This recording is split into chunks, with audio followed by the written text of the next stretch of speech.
What's up YouTube, Capital G here talking Droll and Lockbird in this video, and why this is a very solid card, especially during this meta that is very budget friendly when it comes to hand traps, and why you're probably not going to want to ignore this if you're playing the game competitively throughout national season, and why it might end up being the breakout star of YCS Pittsburgh over the weekend. So for starters, I think we should go ahead and address a couple of the elephants in the room. I think the first is just the inevitable comparisons that Droll and Lockbird is going to get to Ash Blossom, and I think that they're very fair. While Ash Blossom obviously gives you a lot more utility, and she stops something like, I don't know, I've been told 1700 plus cards or something around that range. I think the most common use for her, as far as, you know, the three types of cards that she can stop, I think the most common one is just stopping your opponent from being able to use those search and those draw effects. And that's basically what Droll and Lockbird does. And I'm not one of those people who likes to recommend kind of budget friendly options of cards that are meta and expensive, because a lot of time you don't get the same card and you kind of get a watered down version. So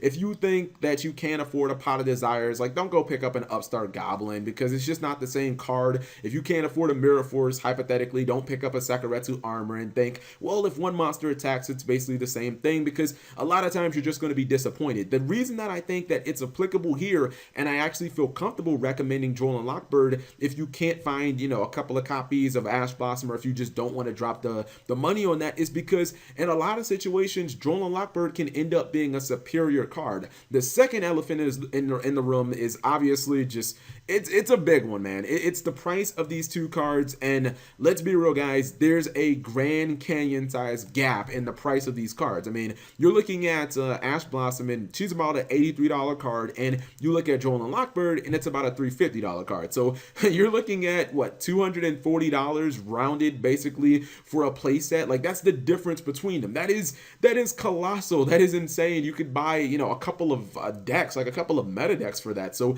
there is a very big gap when it comes to the price of these, and I think it's probably big enough for people to want to consider running Droll and Lockbird as an alternative. And let's actually talk about Droll and Lockbird and why this card actually is very legitimate right now. And it's starting to see a little bit of notoriety on the regional circuit. I know that Simo has been talking about it a little bit over the past couple of weeks. The reason that I feel that Droll and Lockbird is super solid right now is because it seems like every single deck in Yu-Gi-Oh! Kind of starts off its play with a search or a draw card. And I'm going to be completely honest, I have not been very receptive to Droll and Lockbird in the past. I know that it saw some play in Spellbook Dragon Ruler format, where, you know, obviously Spellbook searched about a billion times. Dragon Rulers were known to draw a bunch of cards with Super Rejuve and to do a bunch of searching as well. And it's a good card because it actually acts very similar to things like Maxi and Dimensional Barrier, where it can lock your opponent out of an entire turn, or even if it doesn't lock them out, it takes away their, like, it lowers the ceiling of their turn. It takes away the power of their turn significantly. You know, you look at a card like Dimensional Barrier against Zodiac, it doesn't stop them from normal summoning or activating Tenki or setting a bunch of back row, but it stops them from getting the full potential of the Daigusto Emeralds and the Tridents and all that stuff. And Droll and Lockbird can act as the same type of tool. When you look at how a lot of decks are trying to incorporate field spells into the mix right now. There's so many decks like the True Dracos and a lot of the True King variants that run dinosaurs. A lot of them are running copies of Dragonic Diagram. There it is. A lot of these decks are also running terraforming, and if you chain a Droll and Lockbird to an early terraforming, yeah, you're going to take a neg one, and your opponent is still going to actually get a copy of the Dragonic Diagram. But the thing is, they're not going to really be able to use it. I mean, they're not going to be able to use the search effect. So what is the Dragonic Diagram?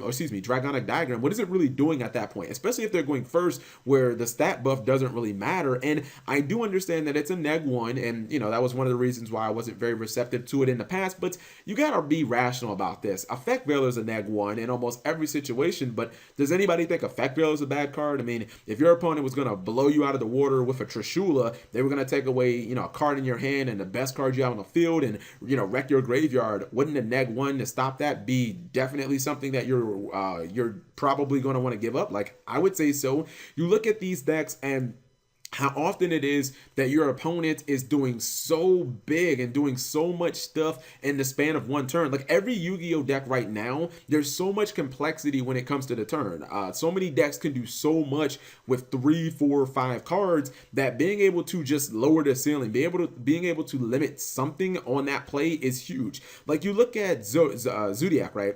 So if your opponent opens up with a Tenki, or if your opponent opens up with a Terratop, yes, they still get to search the Take Tambor, they still get to search the Rapier, but then think about all the things that they can't do after that. Okay, so they can't activate, or they won't be able to activate and resolve Broadbull's effect. They won't be able to resolve the Daigusto Emerald drawing cards. They won't be able to draw cards from Fusion Substitute. Like, that's a really big deal, because you're looking at the Zodiac deck and thinking, what makes it so strong? It's those really, really strong boards that they can make, and how many cards that they draw, which, you know, gives them the access of the Maxis and the defensive backer that they need to stop the opponent. All of those things go out the window for just a simple neg one. You look at a deck like the True Dracos and all the searching they do. Again, if they activate terraforming, or if they activate the effect of Dragonic Diagram, okay, you change Roland Lockbird. Now they can't activate their diagram if they search from terraforming. All of these cards, like Card of Demise, that give them draws, they won't be able to use that.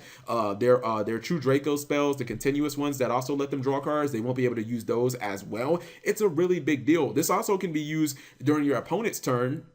This is a very crazy hypothetical that probably won't happen that much, but let's say you're just going to go completely ham on your opponent, right? But you know that, you know, they got the Maxi, or they activate Maxi. You can actually change Roland Lockbird. I'm pretty sure you can do this. You can change Roland Lockbird to Maxi. They'll draw their one card, and then obviously Roland Lockbird's effect kicks in. They won't be able to draw any more cards for the rest of the turn, so you can just go, you know, balls deep, and you can special summon as much as you want. Your opponent is not going to be able to do anything about it, and obviously since Maxi is at 1, they've basically wasted their only copy of Maxi, and they've only gotten, you know, just a replacement card. It's also pretty decent against the dinosaur decks. From what I've seen, a lot of the True King dinosaur decks are running Dragonic Diagram, so again, they're also incorporating terraforming. If you hit terraforming, then things like Oviraptor go out the window. If you also hit terraforming, or if you hit them on their search from Dragonic Diagram, they won't be able to use Fossil Dig for the rest of the turn. So just being able to stop your opponent's really strong boards, or their really strong openings,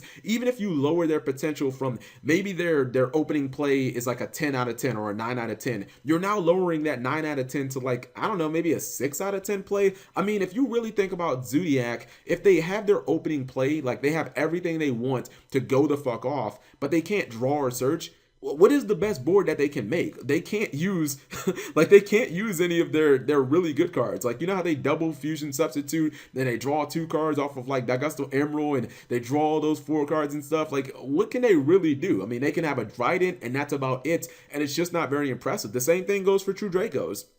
If they're able to get rid of a bunch of their True Draco True Draco continuous spells and traps, but they're not able to draw and recover that advantage or play that Pot of Desires in the end phase, what the fuck have they really accomplished? They have like 1 monster on the field, and that's really it. So I don't know. I think this card actually warrants a lot of attention, especially if you're just looking for a replacement to Ash Blossom, because again, there is an $80 difference, and in a lot of ways, Roland Lockbird can actually be the superior card. So this is just some food for thought, especially going into YCS Pittsburgh, a card to look out for that I do actually think will be in quite a few players' side decks, and just something interesting that I wanted to talk about. So you guys let me know, do you think that Roland Lockbird is a legitimate card right now? Would you consider it over Ash Blossom? Leave it in the comment section below. Thank you guys for watching. As always, subscribe if you have not already.